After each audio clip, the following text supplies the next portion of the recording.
এখন আমরা 6 নম্বর অঙ্কের সমাধান করব।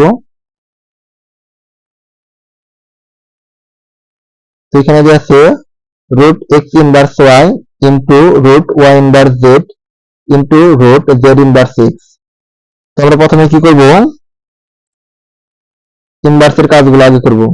তো এক্স ইনভার্স মানে হচ্ছে 1/x ইন্টু ওয়াই, এটা কিন্তু মনে রাখতে হবে, এ ইনভার্স 1 মানে 1/a ইন্টু ওয়াই ইনভার্স মানে 1/y ইন্টু জেড, আবার জেড ইনভার্স মানে কি 1/z, তারপরে কত আছে এক্স, সে এক্সটা আমরা দিব।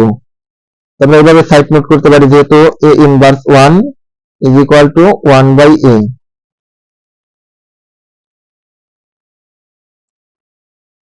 এখন ওয়াই কিন্তু উপরে আছে, একা থাকা মানে মনে রাখতে হবে এটা উপরে আছে, কারণ নিচে কিন্তু একটা এক থাকে।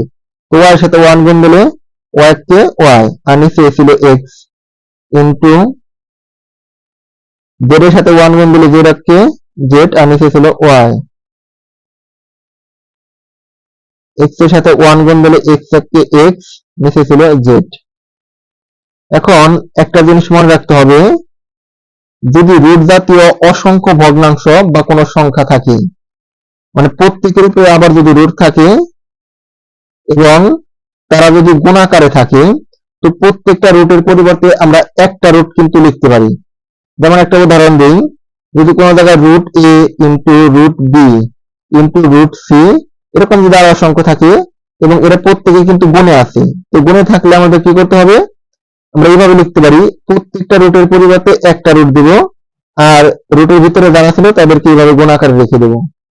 তো এইখানে কিন্তু আমরা এই কাজটা করতে পারি, এই যেখানে এই প্রত্যেকটা রুটের পরিবর্তে আমরা কি দেব, একটা রুট দেব, কারণ এটা কিন্তু গুণে আছে, আর রুটের ভিতরে যা ছিল ওইগুলো লিখে দেবো। তো y divided by x into z divided by y into x divided by z. এখন যেহেতু গুণে আছে, তো আমাদের কাটাকাটি করতে হয়, উপর নিচে এখানে এক্স এক্স কেটে যায়, এই জেড কেটে যায়, ওয়াই ওয়াই কেটে যায়, সবগুলো যেহেতু কেটে গেছে তার মানে আমাদের কত থাকে 1।